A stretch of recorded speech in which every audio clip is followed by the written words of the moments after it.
while back we had water in our kitchen.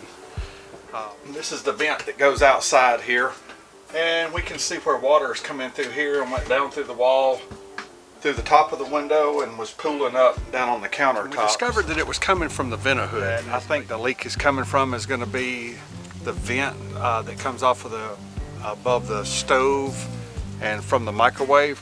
I had this thing off before, and I replaced that thing twice.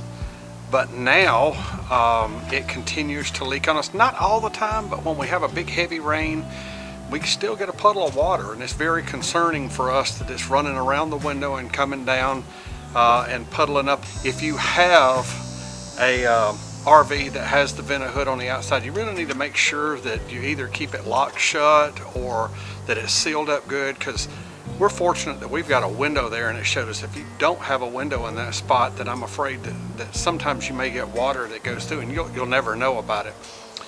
Long story short, get to the point, had some friends that went to the Montana rally, ran across a product that has better angle and comes down a little bit further. So I'm going to take you through the process. We're going to replace it. I'll get up a list of tools and some things that you'll need. Be right back. One of the most important things that you're going to need is you're going to need some butyl tape. Keep a roll of it around just for sealing things up on the outside. And if you can find it at most of your hardware stores, places like that, you need to keep a little bit of this around. Maybe not quite this much, but keep a little bit of it around. The other thing is I keep some just general purpose adhesive cleaner, some 3M brand, and that'll help me once I get the other piece off. That'll help me get the caulk and the other butyl tape off and get a good clean surface to work with. The other thing you're going to need is a screw gun. And after looking at this, and I'll show you when I get around there, the other one's got, the old one's got 4 screws across the bottom. This one's got 5. So we're going to have to create some new holes to screw it into. So you'll need a small drill bit to drill your pilot hole, and maybe a couple of extra screws, depending on what style that you have. And we can get this project started. Well, you're going to need a ladder to get up on the side of the RV. So if you're not comfortable climbing around on ladders and doing things, you might hire somebody to have this looked at or get a professional. So that is what we're going to have to replace. Obviously I've worked on this before. It's a little bit high up. Of course, today's the day. The sun has broke out and the sun's shining on this side, so we're in Florida. Why not? Probably a little bit warm, but that'll also help the butyl tape set a little bit. So, well, now we are on the end cap here, and it is in the morning, so everybody's starting to leave. So we just have to put up with the traffic.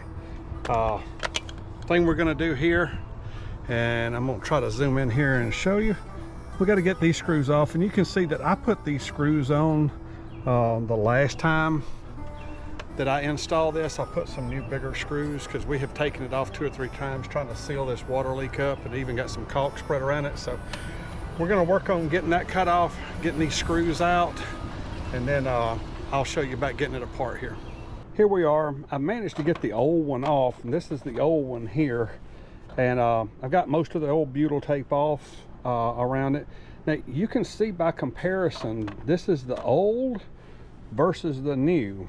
And I don't know if you can see the angle. See how much further down this one comes beyond the opening. So, but as I was saying before, one of the things that you can look at is the difference in the angles and the difference in where the water is going to go.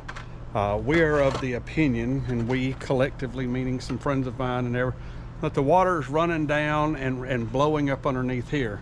Now, a lot of people don't know that up underneath this vent right here, there are locks to lock this open and or shut. So if you've got yours locked shut, or if you've got it locked open, depending on what you want to use it for, it's just another check item that you might want to remember going down the road. But as the wind blows on storms and things, and you can see that the lid is actually below the drip line here. So as the wind blows, we think that water gets into this part right here and goes down. Now with the new one, I think that we're not going to have that problem because the drip line is so much further down on this particular piece. we'll figure it out. We got to get the area cleaned up, get ready to put it back in. This is where our general purpose cleaner comes into play. This is some really good stuff. It takes a few wipes to get all of the sealant off of it. But what you have to be careful with this cleaner right here is that not only does it take the sealant off, it also takes the wax off of your camper. So if you get it too far out, you're going to have to go back and re-wax this area. Ask me how I know. So what I did is took the cleaner, I cleaned all this around here until it's nice and smooth.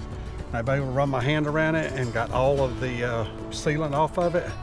And one thing that you can notice is down in here, and I don't know if you can see it, but down in this area right here, you can see where the water's been going down into the wall and getting around the window. So if you have a vent on your RV, I would give it a good check and make sure that it's sealed up good and tight and that it's in good shape. The next thing that you want to do is to bring it around, and we want to try it on for size. So I'm going to put it in the hole right there, make sure that it all lines up, and then while I've got it there, I don't know if I can do it with one hand or not, but I brought my drill.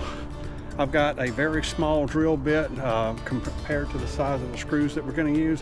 Go ahead and drill my pilot holes. That way I don't have to do it through the butyl tape whenever we come back over here. I got my pilot holes drilled. We've got it all nice and clean on the other side. I've got my part down here. This is where my butyl tape comes in, and I'm going to put butyl tape all the way around, especially covering the holes all the way around the sides here and covering everything up real good. While I'm doing this, I want to throw a special shout out. A buddy of mine kind of turned us on to this and found it. Monty Parks. Monty, if you're listening, thank you. It's we're going to see if it works. I know he's done his, so we're going to do ours. And there we go. We got our butyl tape laid out all the way around. I'll leave the tape, the cover tape on it until I get ready to actually install it. Put the lid back on it, and we're ready to go screw it back in place. All right, so this doesn't just apply to the Keystone Montana products.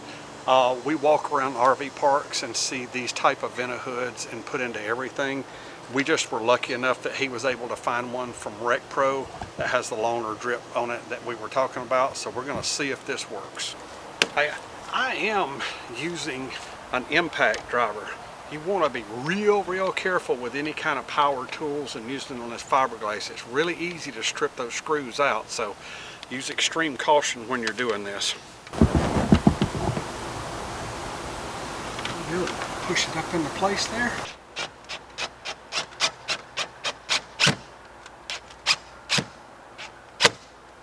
Corner lot next to the dumpster. It's getting to be checkout time, so everybody's driving by this morning.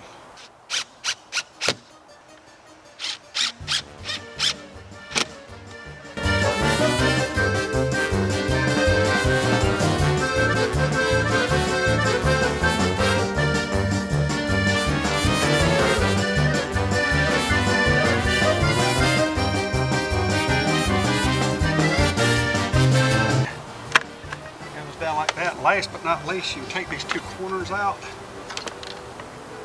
and they go through this outside cover, holds it down in place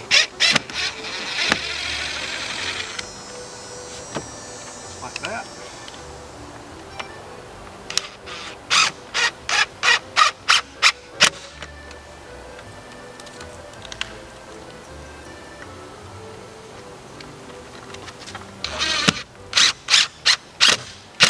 So the last thing, once everything's secure, I've made sure that all of the screws are pulled up tight, but I didn't strip any of them out.